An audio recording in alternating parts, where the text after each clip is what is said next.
Chosen one. Yes, you. The one who felt something moving against you in the dark long before you had a single name to put to it. A cold little current under the surface of an ordinary week, and who chose not to chase it. Before we begin, do something for me. Sit down.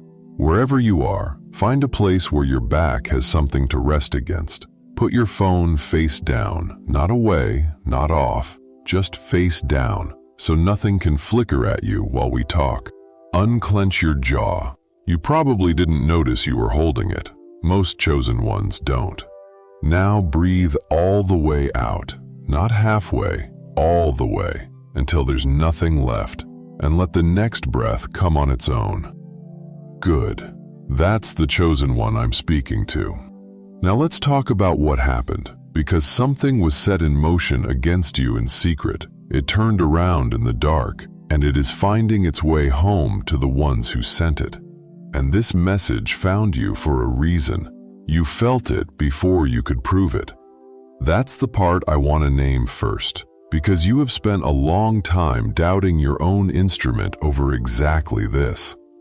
There was a stretch where doors that should have opened stayed shut for no reason you could see. An opportunity that had your name on it drifted sideways and landed nowhere.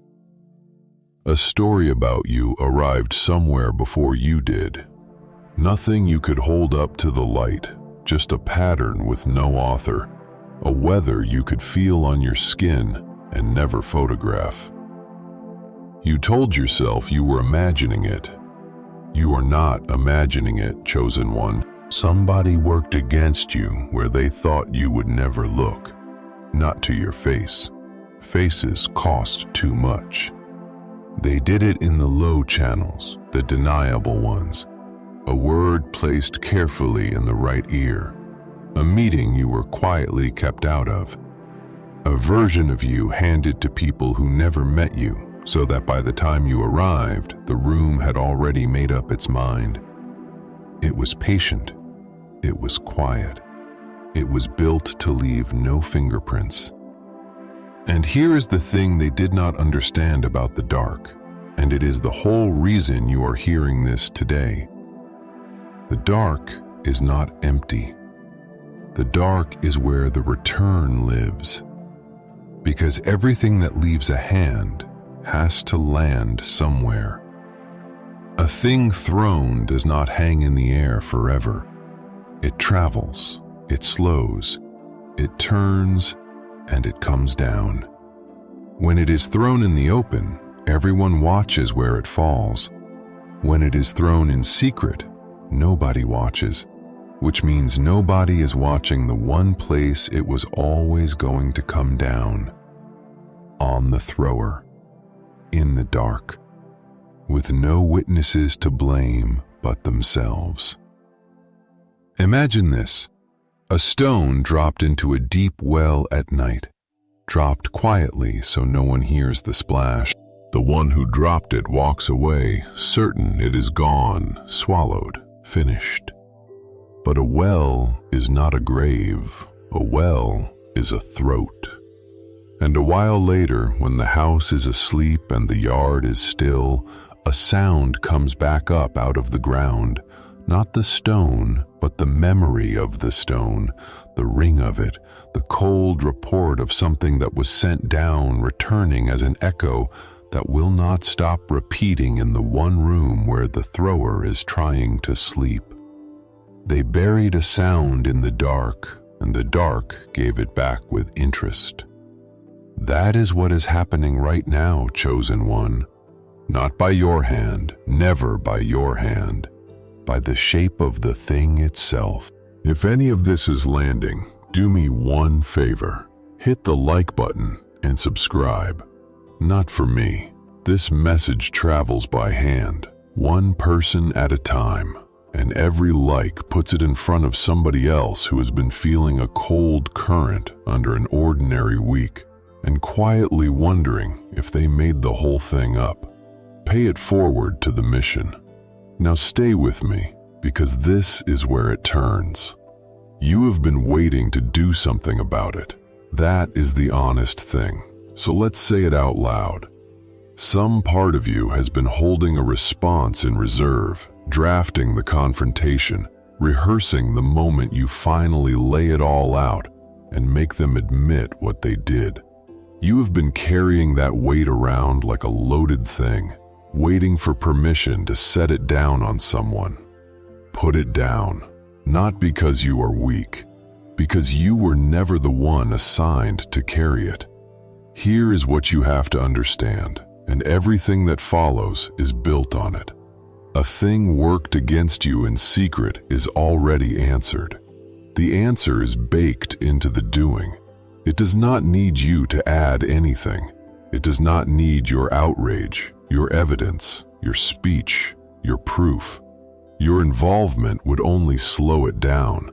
The most powerful thing you can do to a returning thing is get out of its way and let it complete. So no, you did not fail to defend yourself. No, you did not let them get away with it. You simply declined to catch a thing that was already flying home. Now stay with me because it gets clearer. Here is something you already know, even if you have never put it into words. This does not only happen to you. It happens everywhere ordinary people decide to move against someone quietly instead of honestly. The shape is always the same, only the costumes change. Picture the workplace. A quiet word gets carried up a level about someone who is doing fine, not a formal complaint. Those leave a paper trail, just a mood, a doubt, a phrase dropped where it would do the most damage and be the hardest to trace. And for a season, it works. The target gets passed over, gets watched a little closer, gets a chill they cannot explain. And then the season turns, as seasons do, and the person who carried that word up the level is asked to stand behind it, and there is nothing behind it. And now the only name attached to a lie with no evidence is the name of the one who told it. Picture the family. A story gets shaped about one of them and passed carefully around the others, at the edges of gatherings, in the kitchen after the plates are cleared. This is how they really are. This is what they did. And the family rearranges itself quietly around the story, cools toward the one it is about, without ever telling that person why. And then, years on, the one who shaped the story slips, the way people who shape stories eventually slip, and the family looks back and understands who was in every doorway when the cooling started. The cooling turns around. It always had somewhere to go. Picture the friend circle. A thing gets whispered to split two people who were close, because closeness between them threatens somebody's place. And it works, for a while.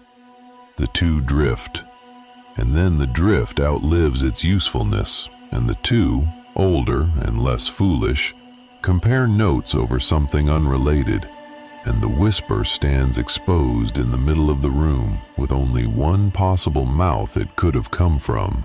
Picture the wider field, the small, crowded world where reputations are the only real currency. A rumor gets released about a rising one, like a bird let out a window, meant to do harm and never be seen again. But every bird flies home.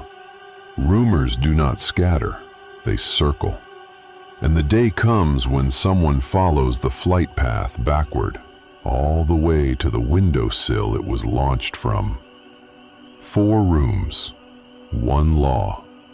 Every single time, a thing sent quietly into the dark, and the dark holding on to it, and the dark handing it back to the only address it ever had, the one who sent it. Imagine this. A boomerang thrown across a field by someone who has never thrown one before. They put everything into it. They aim it away from themselves, hard, at the thing they want to strike, and they watch it fly, satisfied, already turning to leave. And they do not understand the design. The design is not a straight line. The design is a curve. The thing rises, it banks, it slows at the top of its arc, and it comes around, not toward the target, toward the hand. And the one who threw it is walking away, not watching the sky, which is exactly why it catches them where they never thought to guard. That is a person who moves against another in secret, chosen one. They think they are throwing a straight line. They are throwing a curve, and they have already turned their back on the sky. Now hear the part that changes everything.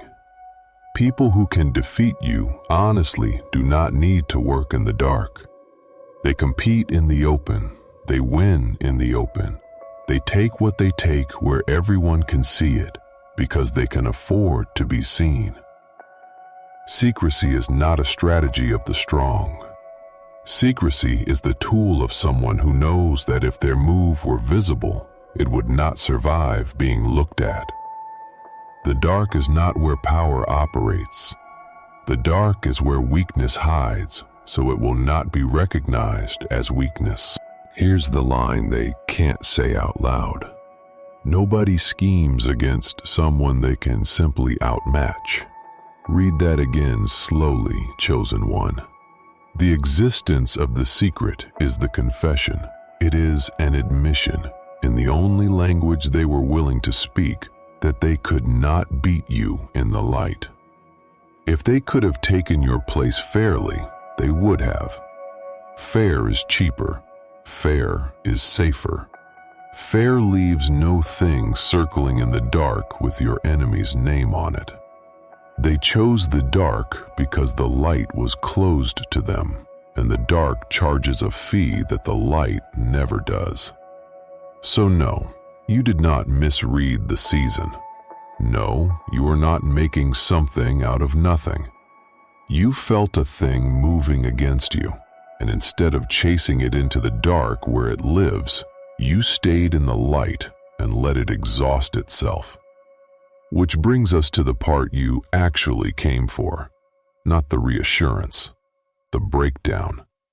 12 pieces of what happens to a thing sent against you in secret, in the order it actually unfolds, so that you can recognize each stage while you are standing inside it and stop mistaking the return for something you have to cause. This is the part of the video where the road forks. Some of you are here because the title caught your eye. That's fine, you're welcome here. But in about 30 seconds, the merely curious are going to drift off. They'll feel it. This stops being entertainment and starts being specific. And specific is uncomfortable when it isn't about you. So they'll go. Let them go. And the rest of you, the ones this was actually made for, are going to do the opposite. You're going to lean in. You're going to get quiet. Because you already know we're about to name the thing you have been carrying without words. So here's what I'm asking. If you're locked in, drop 777 in the comments. Not for luck, not because it's a trend, not because 3 digits on a screen change anything about your life. They don't. Those numbers are a signal, nothing more. A way of raising your hand in a dark room so the others can see they are not the only one who felt the current. You'll be surprised how many hands go up. No, you didn't miss anything, chosen one. You were early, and early always feels like alone. Let's start where it started. Number 1, the plan made in the dark. Nothing sent against you in secret ever stays secret from the thing that carries it home. You have spent time trying to reconstruct it. When did it start? Who spoke first? What was said and to whom? Behind which closed door? You have played detective on your own life, gathering fragments, trying to assemble a case you could present to someone who would finally confirm you were not crazy. Set the case down. It is not yours to build, and the verdict is not yours to deliver. Here is what actually happened. Somebody decided that the honest path around you was too expensive, and they chose the quiet one instead. They spoke where they thought it would not travel. They moved where they thought you would not look. And the entire design of that plan depended on one assumption: that a thing done in the dark stays in the dark. That is the flaw. That is the crack running through the whole foundation of what they built. Because the dark does not keep secrets. The dark keeps receipts. Imagine this: a pit dug across a path at night, dug carefully, covered over with branches and leaves, so the one it is meant for will step onto nothing and fall. Real work went into it. Hours in the dark, hands blistered, dirt carried away so no mound would give it up. And then morning comes, and the intended one takes a different road entirely, a road they always take, and never comes near the trap at all. And the pit stays, covered, waiting. And the only person in the world who has forgotten exactly where it is, weeks later, walking that path in the dark with their mind on other things, is the one who dug it. You might wonder why the ones who did this seem so unbothered right now, so composed, as if nothing is coming for them at all. Because the pit is patient, chosen one. A returning thing does not announce its schedule. It does not send warning. The stretch of quiet after a secret is set is not proof the secret worked. It is the length of the arc. It is the thing at the top of its curve, hanging before it starts back down. Here's the line they can't say out loud. The plan we made against them is now a thing we have to survive. No, you did not miss a step. No, you did not go too far. You were waiting for the moment to expose it, to drag it into the light and make them account for it. You never had to. The thing they made in the dark has your enemy's fingerprints all over it and your name nowhere on it. It came from them. It knows the way back. It came back to them, and you never lifted a hand. Number 2, secrecy was the confession. People do openly what they are strong enough to own. The rest they do in the dark. I want to slow all the way down here, because this one section can end a whole category of suffering in you if you let it land. You have been treating the secrecy as evidence of their power. Look how sophisticated, look how coordinated, look how many people they must have reached, how much influence they must have to move all of this behind your back. And that reading has kept you small because it makes them enormous and you cornered. That reading is exactly backward. Secrecy is not the fingerprint of strength. Secrecy is the fingerprint of a move that cannot survive being seen. Think it through with me. If they could have taken what they wanted from you fairly, in the open, on the record, they would have. Open is easier. Open is cheaper. Open lets you win and keep your name clean and never spend a single night maintaining a story. Nobody chooses the harder, dirtier, more dangerous road when the easy, honest one is available. They chose the dark because the light was closed to them. The light would have shown everyone that they could not actually beat you, so they made sure the contest never happened in the light at all. Every act of secrecy is a small surrender disguised as an attack. It says, I cannot meet this person as an equal, so I will try to lower them where no one can see me trying. Imagine this. 2 people are set to be measured against each other, fairly, in full view, and one of them slips out the night before and loosens a board on the other side of the platform. That sabotage is not a display of confidence. It is the opposite. It is a written statement, signed in the dark, that says, if we are measured honestly, I do not win. You do not loosen boards under someone you can beat standing up. The sabotage is the scoreboard. It announced the result before the contest ever started. You might wonder then why it hurt so much if it was really a sign of their weakness. Because betrayal always hurts more than defeat, chosen one. A quiet knife from someone who smiled at you insults your trust and your judgment at the same time as your position. But do not confuse the size of the ache with the size of their power. The ache is large because you are loyal. Their power is small because they had to hide. Here's the line they can't say out loud. We went around them because we knew we couldn't go through them. So stop crediting them with a strength the secrecy itself disproves. Stop building them into a giant in your mind at the exact moment their own method is confessing they are not one. You were not outmatched, chosen one. You were ambushed. And an ambush is what weakness does when it meets something it cannot face directly.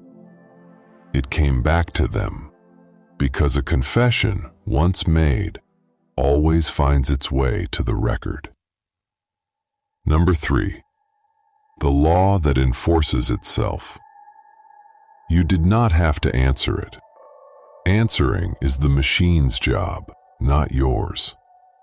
Here is where most people ruin their own vindication, so listen closely. When someone moves against you in secret and you feel the returning thing beginning to turn, there is an almost unbearable temptation to jump in and help it along, to add your evidence, to send the message, expose the thing yourself so that justice is done on your timeline. And every time you do that, you take a clean, self-enforcing return and attach your fingerprints to it. You convert a thing that was falling on them into a fight between you and them. And a fight has 2 names in it. You were never supposed to be one of the names. The law you are dealing with does not require an enforcer. That is its whole nature. It is closer to gravity. It does not ask permission. It does not need your outrage to activate. It does not move faster because you are angry, or slower because you forgave. A thing thrown up comes down whether or not you are watching, whether or not you even remember it is in the air. Your job is not to pull it down.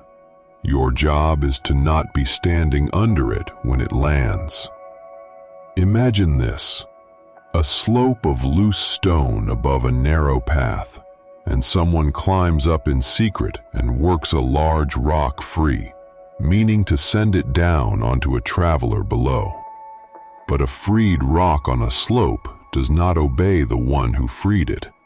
It obeys the slope. The moment it moves, it belongs to gravity, not to the hand that loosened it, and gravity has no loyalty and takes no instructions.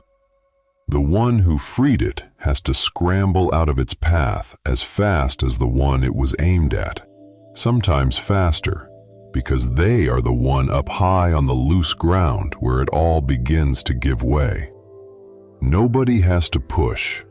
Nobody has to aim. The slope was always going to have the final word. You might wonder whether this is just a comforting story people tell so they can feel better about doing nothing. No, chosen one. Doing nothing is not the same as being passive. There is a discipline in it, a real one, and it is harder than lashing out. It is the discipline of refusing to touch a thing that is already working, because your touch is the only thing that could break it. The one who lashes out interrupts the return and becomes the aggressor in the story. The one who stays still lets the return complete and remains the innocent in it. That is not weakness. That is the hardest kind of restraint there is. Here's the line they can't say out loud. If they had just reacted, we could have made them the villain. They didn't, so the story only has us in it. No, you did not miss your chance. No, you did not let them win by staying quiet. You let the law do the one thing you were never built to do. Return a thing to its sender without adding a single word of your own. It came back to them, and the reason it lands so cleanly is that there is nothing of you attached to it. Number 4, your name kept in their mouth. They could not stop rehearsing the one they claimed did not matter. Here is something that will feel strange the first time you see it, and true every time after. The people who worked against you in the dark think about you constantly, far more than you think about them. Because to keep a secret plan alive, you have to keep its subject alive in your mind. They have to track what you know. They have to guess what you suspect. They have to manage the story, refresh it, defend it. Watch your movements for signs that it is unraveling. You became a full-time occupation for people who would tell anyone that you were nothing to them. You, on your side, have been trying to move on, trying to think about your own life, your own work, your own morning.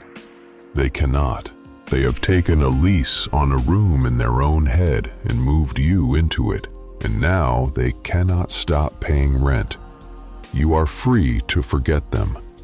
They are not free to forget you, because the thing they set in motion requires them to keep you always in view. Imagine this: a person who has hidden something in a house they no longer control, and every day from then on, they have to think about that house. Is it still hidden? Has someone moved the furniture? Did they cover the mark on the floor well enough? They walk past that house on the outside, and their eyes go straight to the window behind which the thing is buried every single time, and their pulse changes every single time. They gave that house a permanent room in their mind the moment they hid something in it. You are the house, chosen one, and they cannot walk past their own thoughts without looking at your window. You might wonder why, if this is true, they seem to move through the world so lightly, laughing, unbothered, apparently free. Because the performance of not caring is part of the plan, and a performance takes constant effort. Nobody works that hard at looking indifferent to something that is actually nothing to them. The lightness is not evidence that you left their mind. It is the daily cost of pretending you did. Here's the line they can't say out loud. We think about them more now than when they were still ours to control. So let them keep you in that room. Let them pay that rent. You do not have to visit. The one who forgets first wins, chosen one, and you are closer to forgetting than they will ever be allowed to get. It came back to them, and part of what came back was you, living rent-free in the mind of the ones who swore you were nobody. Number 5. The evidence they built against themselves. Every move against you in the dark left a mark with their hand on it. You have wished at low moments for proof, something you could hold up.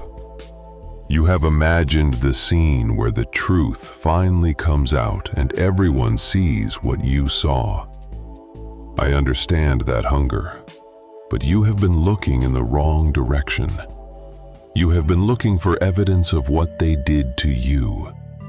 The real evidence is what they did to themselves. Here is the thing about working in secret.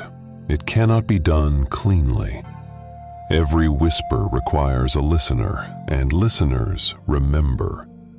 Every message sent in the dark exists somewhere, on some screen, in some memory, in some second person's account of what they were told.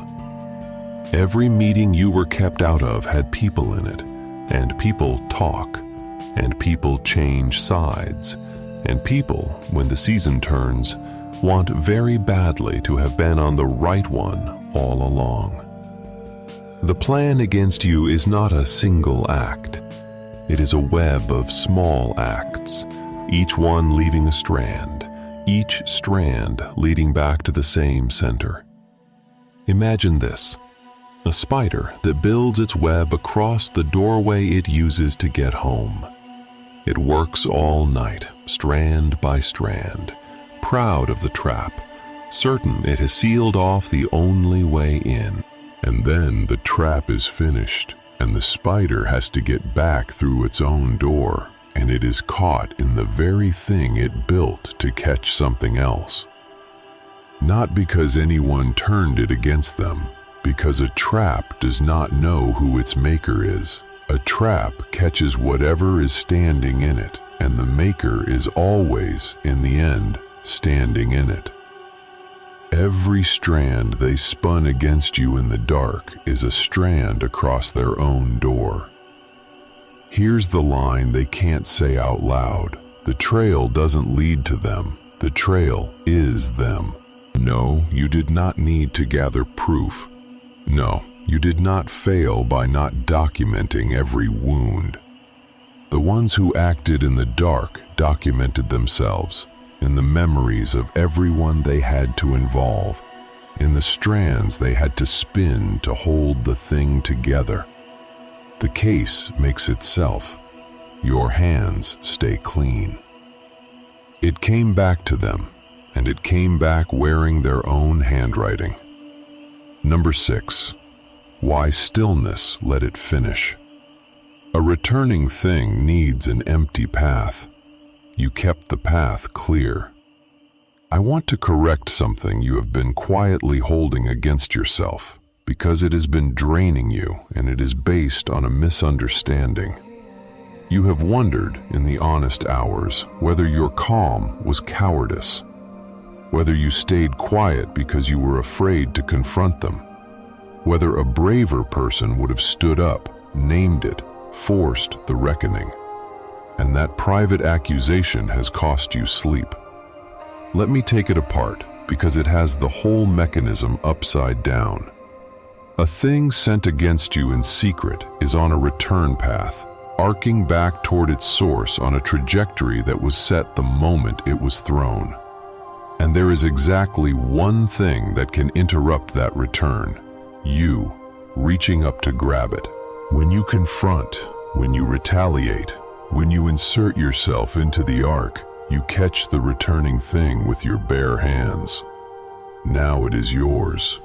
Now the story is about the fight, not the deed. Now they are not standing alone under a falling stone. They are pointing at you, holding the stone you snatched out of the air, asking everyone to look at how you are behaving. Your intervention is the only thing that could have saved them, and they were counting on you to provide it. You didn't. And that is not cowardice, chosen one. That is command. Imagine this: a wave rolling back off a beach, pulling everything loose back out to sea with it, patient and total. And the smartest thing anyone standing on that sand can do is not fight the pull, not thrash, not plant themselves in the middle of it and try to wrestle the whole ocean. The smartest thing is to step to the side and let the water take what the water came for. The one who fights the pull gets taken with it. The one who steps aside watches the sea do the work and keeps their footing on the dry part of the shore. Your stillness was the step to the side. It was not surrender to the wave.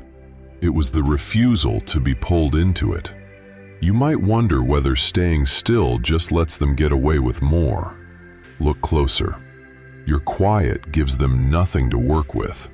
Every plan in the dark needs a reaction from you to steer by. Your outrage tells them where you are soft.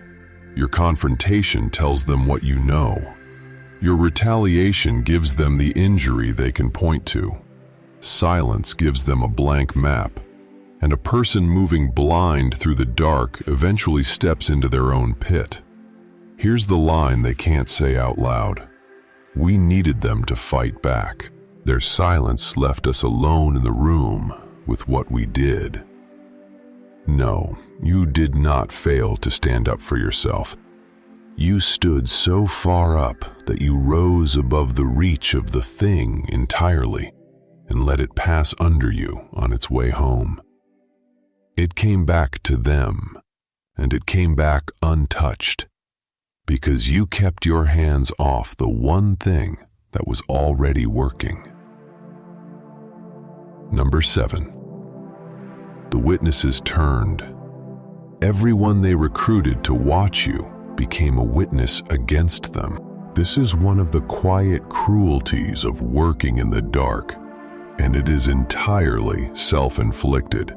To move against you in secret, they could not act alone. They had to tell the story to enough someones that it would travel and do its work. They needed carriers, and in doing that, they handed a copy of the deed to every single person they recruited. At the time, those people felt like assets, but a witness is not loyal to the story. A witness is loyal to their own reputation. And when the season turns, and it always turns, every one of those carriers faces a private choice. Go down with the ones who told the lie, or quietly step back and remember that they always had doubts. Human beings, faced with that choice, choose themselves. Which means every asset becomes a witness, and every witness, in the end, testifies for the truth, because the truth is the safer place to be standing. Imagine this: a general who tells his plan to 100 soldiers to make his army feel large, and the plan is a dishonorable one. While it looks like it might win, the 100 are silent, complicit, proud even. But the moment it turns, the moment the tide goes the other way, those 100 do not fall on their swords for him. They scatter. And every one of them carries the plan out into the world and tells it now from a distance as something that was done to them, that they were made to go along with, that they never really believed in. The very size that made him feel strong becomes the size of the crowd that testifies against him. He recruited his own jury and called it an army. You might wonder why those people went along with it at all if they were only going to turn. Because in the dark, a confident lie is easy to follow, chosen one. It costs nothing to nod along when you think no one will ever have to account. The turning does not mean they were secretly good. It means they were always in it for themselves, and self-interest, which once served the lie, now serves the truth. Because the truth is where the safety moved. Here's the line they can't say out loud. Everyone we told is now everyone who can tell. So do not fear the numbers that were gathered against you. Those numbers were never a wall. They were a crowd. And a crowd always ends up standing wherever it is safest to stand, which is as far as possible from the ones who started it. It came back to them, carried home by the very people they trusted to carry it away. Number 8. It returns on its own clock. You do not set the hour. You only have to not be standing in the way. Here is where your patience gets tested worst, so I am going to be very plain with you. The return is real, and the return is coming, and the return is not on your schedule. It runs on its own clock, And that clock is maddeningly indifferent to how much you are suffering right now. You want it to land today. You want to see it. You want the timing to match your pain so that the moment you have been aching through gets its answer while you are still awake to watch. And that is precisely the desire you have to release, because clutching at the timing is just another way of grabbing the arc and pulling it down early onto yourself. Understand what the delay actually is. The gap between the deed and the return is not the law failing. It is the law working. A thing thrown does not land the instant it leaves the hand. It travels, and the higher and harder it was thrown, the longer the arc, and the further from the throw it finally comes down. A large secret, a deep, quiet campaign against you was thrown high, which means the arc is long and the landing will feel, when it comes, almost disconnected from the throw, so distant that only the ones who threw it will feel the cold recognition of what is finally coming home. Imagine this: a letter with no return address, dropped into a box in a distant city, meant to do harm and vanish. And it travels. It is sorted and rerouted and delayed, and it sits in bags in the backs of trucks for longer than anyone would guess. And months later, by a process no one is watching, the system that could not deliver it to a false address does the one thing such systems always do with the undeliverable. It sends it back to the only real address on it, the sender's, who has by then entirely forgotten writing it and opens their own poison out of their own mailbox on an ordinary afternoon in their own handwriting with no one to blame. You might wonder how you are supposed to keep faith through a weight with no date on it.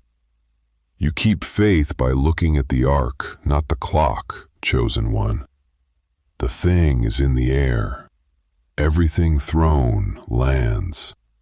Your only task is the same as it was at the start. Do not stand in the place it is coming down, and do not reach up to bring it down early. Live your life on the dry part of the shore, and let the sea keep its own time. Here's the line they can't say out loud. We thought we got away with it because nothing happened yet. Nothing happening yet is the sound of it still in the air. No, you are not being ignored by the law. No, you were not passed over. You were spared the burden of scheduling a thing that schedules itself. It came back to them, not when you demanded, but when the arc was finished, which is the only honest time a thing can land. Number 9. They read your calm as defeat. What looked like surrender was the trap closing without a sound. There is a moment in all of this where the ones who moved against you feel most certain they have won, and I want you to recognize it, because it is the moment right before it turns. It comes when they see your calm and misread it completely.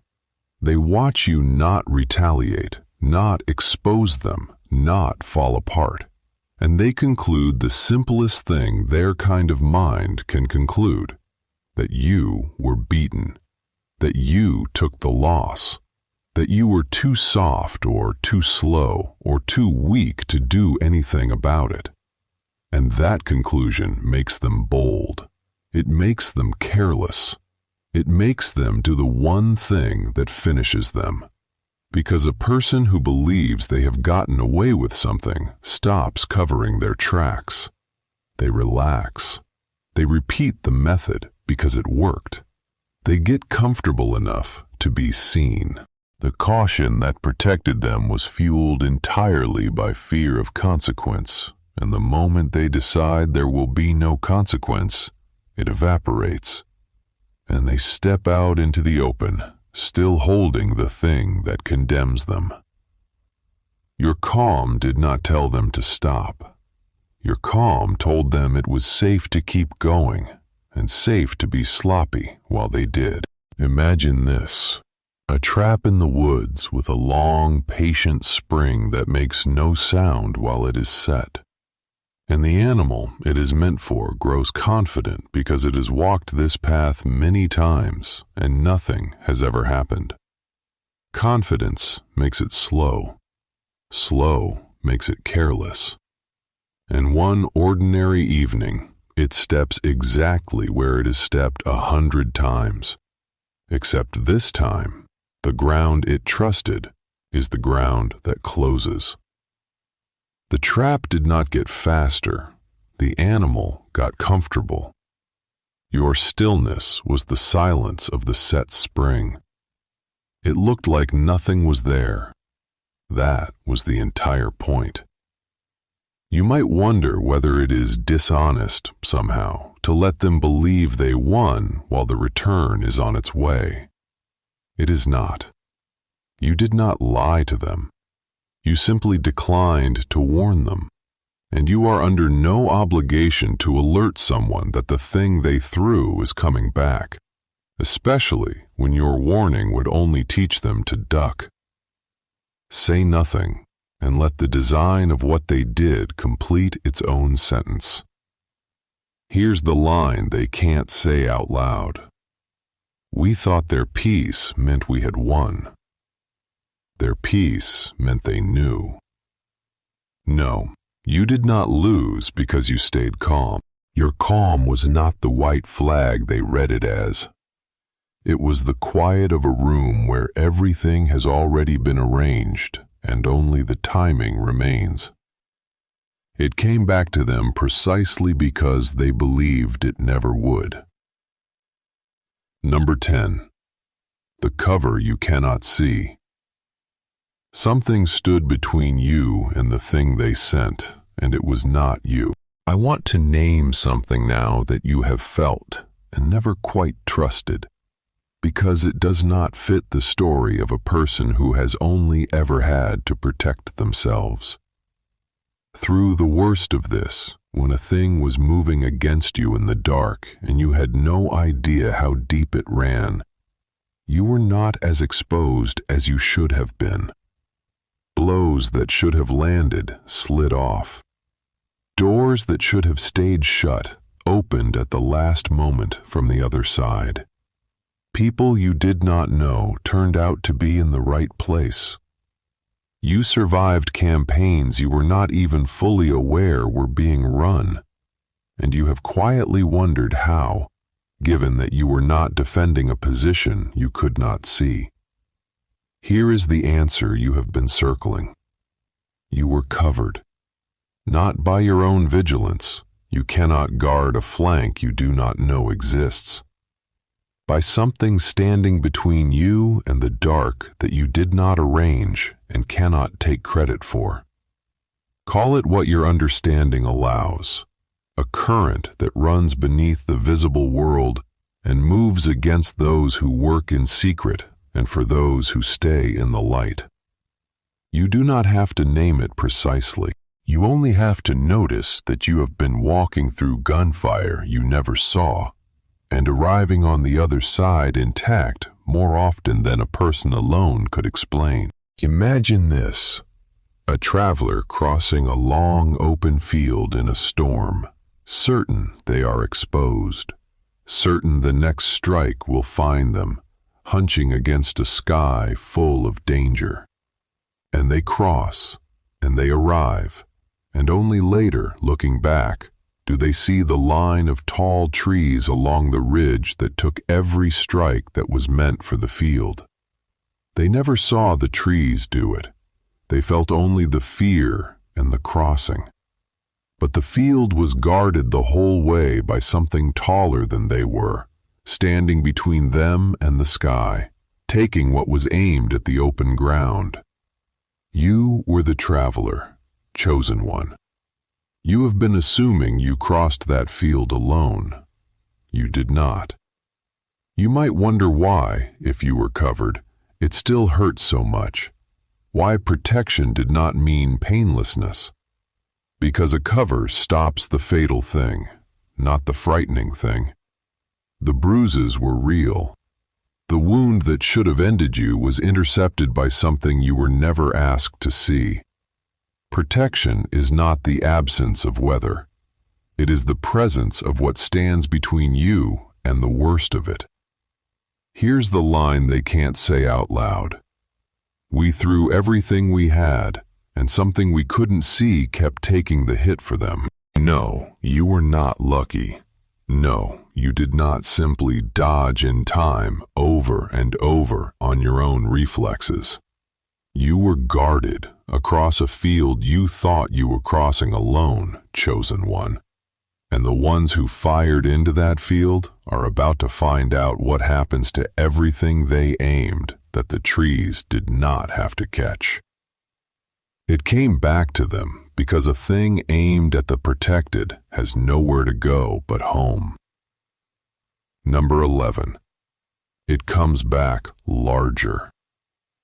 A seed does not return as a seed. It returns as the whole tree. Now I have to tell you the part that the ones who moved against you understand least of all, because their whole calculation assumed a small ledger. They thought this was arithmetic, a small deed for a small cost, and if the cost ever came due, they would simply pay back roughly what they took. That is not how the return works. The return is not arithmetic. It is agriculture. And agriculture does not give you back your seed. It gives you back the harvest. Think about what they actually planted. A word, a whisper, a small, quiet act in the dark. That was the seed. And it looked like nothing, which is exactly why they thought it was safe.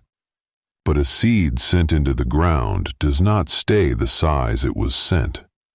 It draws on time, on every season that passes, on every person who watered it by repeating it. And what comes up is not the small thing they buried. What comes up is a tree, impossible to hide, rooted too deep to pull, with their name grown right into the bark. The smallness of the seed is not mercy. It is the reason the tree surprises them. Imagine this. A handful of salt thrown into a neighbor's well in the